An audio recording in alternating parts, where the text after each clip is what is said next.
ஜனவரி, பிப்ரவரி, March, April, மே, சாமி. June, September, October, November, வணக்கம் December. சாமி.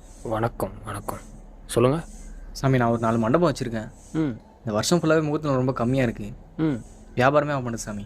ம் ம் அடுத்த வருஷம் இன்னும் கொஞ்சம் முகூர்த்த நாள் அதிகமாக வச்சிங்கன்னா ரொம்ப சந்தோஷமாக இருக்கும் சாமி. சரி, மாற்றிடலாம். நன்றி சாமி. சாமி, அதேமாரி நல்ல நேரம் 4:30 தான் வச்சுருக்கீங்க. ஆமாம். அவ்வளோ காலையில் யாரும் மண்டபம் புக் பண்ண மாட்டாங்க சாமி. ஆ ஒரு 9-10 மணிக்கு நல்ல நேரம்னு கேலண்டரில் மாற்றி வச்சிட்டிங்கன்னா எல்லோரும் புக் பண்ணுவாங்க சாமி. சரி, மாற்றிடலாம். சாமி. ஆ உட்காருப்பா. சாமி வணக்கம் சாமி. ம் ம் சாமி, ம். இந்த வருஷம் அரசு விடுமுறைலாம் நிறைய சனி ஞாயிறில் வச்சிட்டிங்க. அடுத்த வருஷம் வெள்ளி இல்லை திங்களில் வர மாதிரி கேலண்டரில் மாற்றி வச்சிட்டிங்கன்னா தொடர்ந்து 3 நாள் 4 நாள் லீவ் வந்துடும். அது மட்டும் கொஞ்சம் ஏற்பாடு பண்ணுங்க சாமி. சரிப்பா, மாற்றிடலாம். ரொம்ப தேங்க்ஸ் சாமி.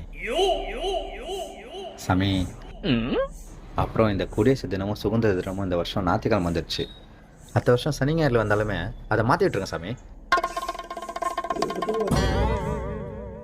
சாமி, அதேமாரி மாதத்துக்கு ஒரு பௌர்ணமி தான் வருது. அது ஒரு 4-5 மாற்ற முடியுமா சாமி? சரி, மாற்றிடலாம்ப்பா. ரொம்ப நன்றி சாமி. அதுக்கு முன்னாடி இதில் காணிக்கை போடு. சாமி, இப்போ ராவு காலம் எப்படி? தம்பி, பணத்துக்கு நல்ல நேரம் கெட்ட நேரம்லாம் கிடையாது. ஒழுங்கு மரியாதை பின்வாசல் வழியாக பணத்தை கொடுத்துட்டு கிளம்பு. சரி சாமி. பாலகா, உன்னுடைய காணிக்கை. சாமி, நான் படிக்கிற பையன். அப்போ அடுத்த வருஷம் எல்லா லீவும் சனி ஞாயிறில் வச்சிடலாமா? சாமி, நான் பின்னாடி வழியாக காசு கொடுத்துறேன் சாமி.